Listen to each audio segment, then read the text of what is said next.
안녕하십니까. 이번 시간에는 양도소득세에 대해서 알아보겠습니다. 부동산을 개인이 매입을 했다가 팔게 되면서 최초 구입 가격보다 높게 팔아서 차익이 생겼다면 거기에 대해서 세금을 내도록 되어 있습니다. 양도소득세도 소득세이기 때문에 우리가 이제 어떤 사업소득이나 이런 거하고 일맥상통하는 정도의 그 세율을 매기도록 되어 있습니다.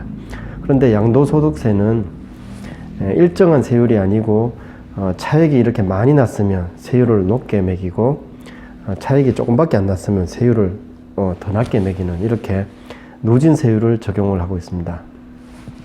최저의 세율은 1200만 원 미만의 양도 차익이 생겼을 때 6% 세율을 적용을 하고 1200에서 4600까지는 뭐 15%, 그리고 그 이후에는 뭐 24%라든지 이렇게 해서 5억 이상의 양도소득이 생기게 되면 42%까지 매기도록 되어 있습니다. 그리고 주택에 2주택 이상인 자가 조정지역에 있는 주택을 매도를 할 경우에는 그 누진 세율에다가 최고 세율에다가 10%, 20% 더 해가지고 이렇게 세금을 내도록 지금 현재 제도는 그렇습니다.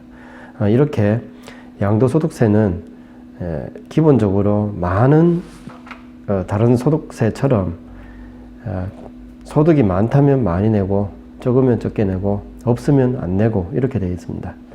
양도소득세를 납부하기 위해서 부동산을 이렇게 매도를 하고 나서 일정 기간 내에 거주지 관할 세무서에 신고를 하도록 되어 있습니다.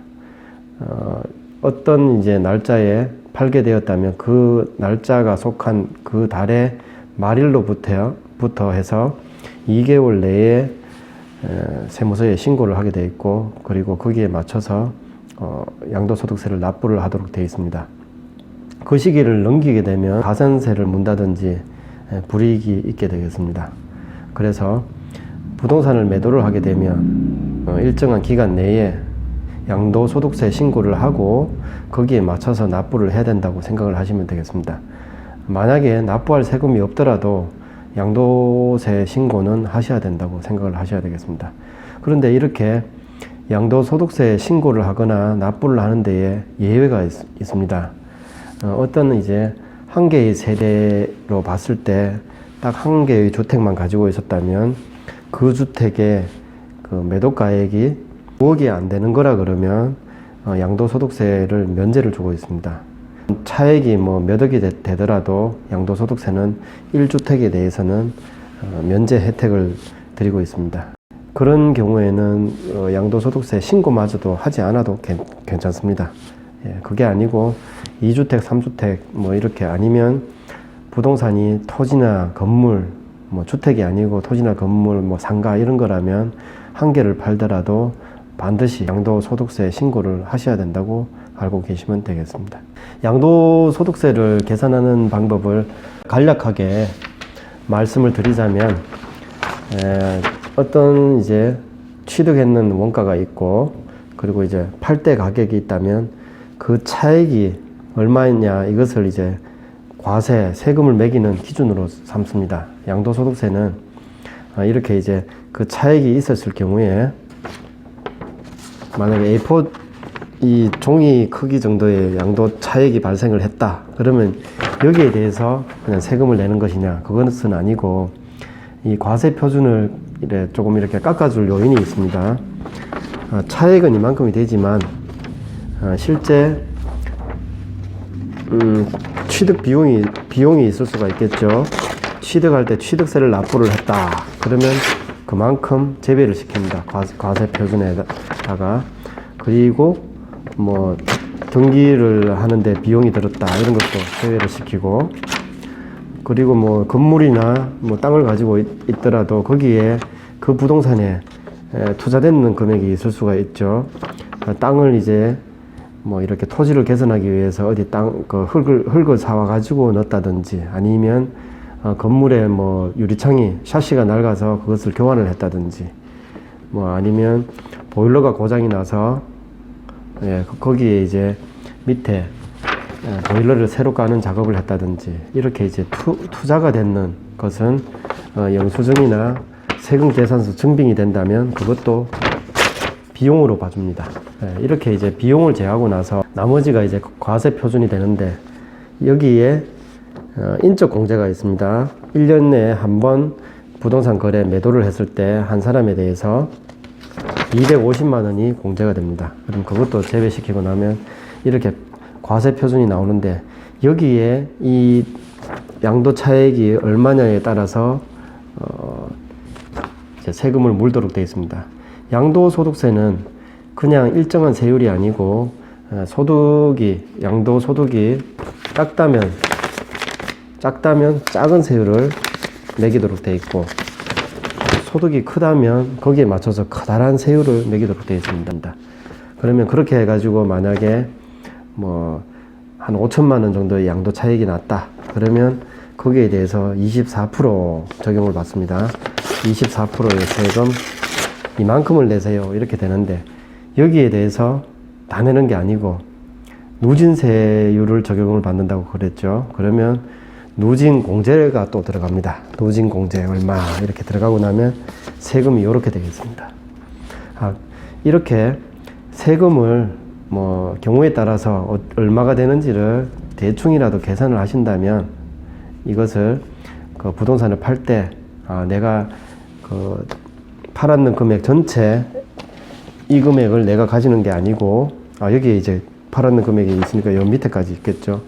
양도 차익에 대해 가지고 세금을 얼마 내는가 이것을 계산을 해보면 좀 이렇게 경제적인 투자가 그 다음에 어떻게 될 것인가 구상을 하기에 쉬울 것 같습니다. 우선은 이렇게 양도소득세에 대해서 개괄적인 거 알아봤습니다. 제가 이제 늘 하듯이 질문에 대해서 답을 드리는 시간을 가지도록 하겠습니다. 부동산에 따라서 양도소득세가 다릅니까? 이렇게 질문을 해오셨는데 뭐 토지라든지 건물, 주택, 뭐 상가 뭐 이런 것에 따라서 양도소득세가 다른가 이렇게 질문을 해오셨습니다.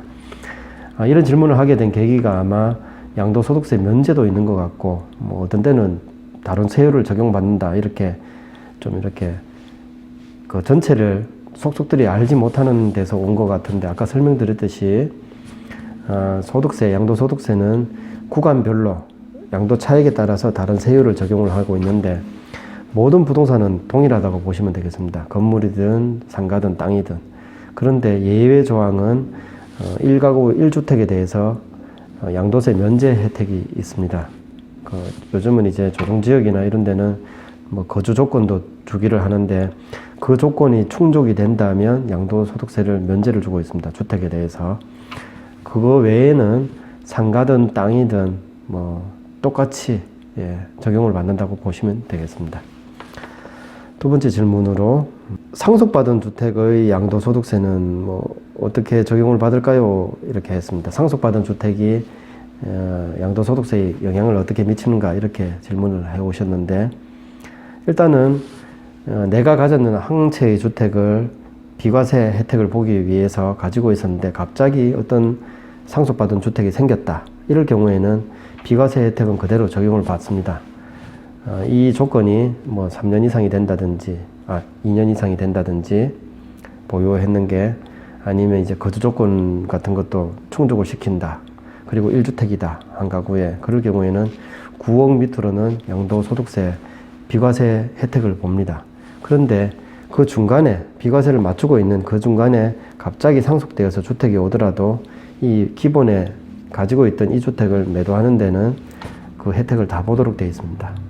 이 상속이라는 것은 예기치 못한 때에 벌어지게 되니까 이때까지 준비했는 이 주택에 대해서 영향을 미치지 않도록 그렇게 법을 정해놨습니다. 그러나 상속받은 주택을 이 주택을 매매를 할 때는 그 비과세 면제 혜택이 주어지지 않겠죠. 그렇게 되어 있습니다. 그리고 상속받은 주택은 대부분 한 5년 있다가 파는 것이 세금적으로 유리하다고 보시면 되겠습니다. 그 다음 질문으로 다주택자가 이제 공유를 하고 있습니다. 어떤 주택을 뭐 부부지간에 이렇게 공유를 하고 있던 이 주택을 갖다가 매도를 했을 때 어떠한 세금에 대해서 좀 혜택을 볼 수 있을까요? 이렇게 질문을 해 오셨는데 주택이 1주택이 아니기 때문에 양도세 면제 혜택은 안 될 것 같고, 2주택 이상이라면 이렇게 두 사람이 부부지간에 가지고 있다면 양도소득세는 사람마다 부과가 된다고 보면 한 사람이 가졌을 때 이만한 양도 차익을 두 사람이 나누게 됩니다. 그러면 일단은 반으로 나눠지고, 이 양도 차익이 줄어들므로 해서 누진 세율을 적용을 받는데 그 금액이 적어지니까 세율도 적어지게 되어 있습니다. 그래서 한 사람 소유로 이렇게 납부를 할 때보다는 두 사람이 나눠서 납부를 하면 세금이 낮아질 가능성이 있습니다. 그리고 아까 전에 인적 공제가 있다고 그랬지 않습니까? 인적 공제를 인별로 부부지간에 한 개씩 받게 되면 여기도 이만큼 받고 여기도 이만큼 250만 원을 받을 수 있습니다. 1년에 한 번 거래가 있다면. 그래서 다주택자인 분들이 기본적으로 이렇게 양도를 생각을 해서 50대 50으로 공유로 가지고 있는 거, 이런 것은 나쁜 상황이 아니겠습니다. 다른 쪽으로 소득이 그렇게 차이가 날 것 같지 않으면 나눠 가지고 지분으로 가지고 있는 게 혜택을 볼 수가 있다고 보시면 좋겠습니다. 그리고 인적 공제도 같이 2배로 볼 수가 있습니다.